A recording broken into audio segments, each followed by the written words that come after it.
Equity Group has unveiled 678 billion shillings regional private sector economic recovery and resilience stimulus package to over 5 million small and medium enterprises in agriculture, manufacturing, trade and investment in the eastern and central region in the next 5 years.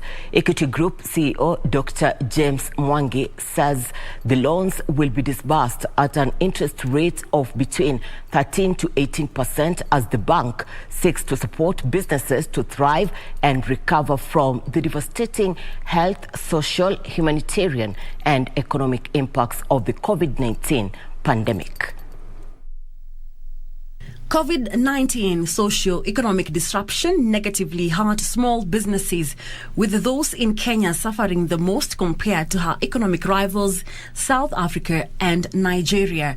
This is according to the latest Africa SME Pulse report by Geopol that shows more than 70% of the micro, small and medium enterprises were forced to close their businesses at least temporarily due to the pandemic, of which only 17% have fully resumed normal operations. It further shows only 11% of small businesses have received bank loans, illustrating the difficulties MSMEs face securing financing. To this end, Equity Group has unveiled a recovery and resilience stimulus plan that will see over 5 million micro, small and medium enterprises in agriculture, manufacturing, trade and investment in the eastern and central region receive funding to boost their businesses. You have a businessman today or a businesswoman today who says, I have orders of 1 million shillings, but I don't have the capital to be able to fulfill those orders. And that lack of working capital, therefore, has been a big constraint, not just to business and livelihood, but also to job creation. Because the more orders you can fulfill, the more jobs you can supply.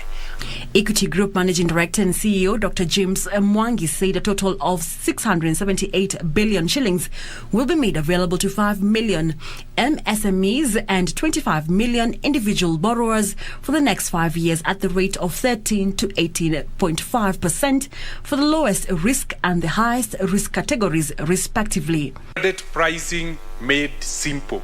Just one rate, one effective rate. Transparent and within a range of your own risk, and from the lowest to the highest in each category, it's really 200 basis points.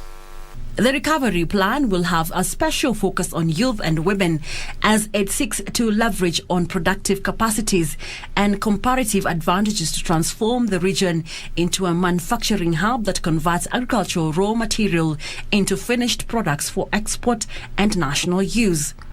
It's training those micro, small, medium enterprises, whether it's through our financial literacy programs, our entrepreneurship training programs, taking those farmers, being trained with our agronomists to improve production yields. It's ensuring they're connected to those formal value chains of manufacturing, of trade and investment, etc. Mwangi noted that the plan will bring together social and economic dimensions of the economy with the intention of industrializing Africa. Caroline Jenga for Lunchtime News.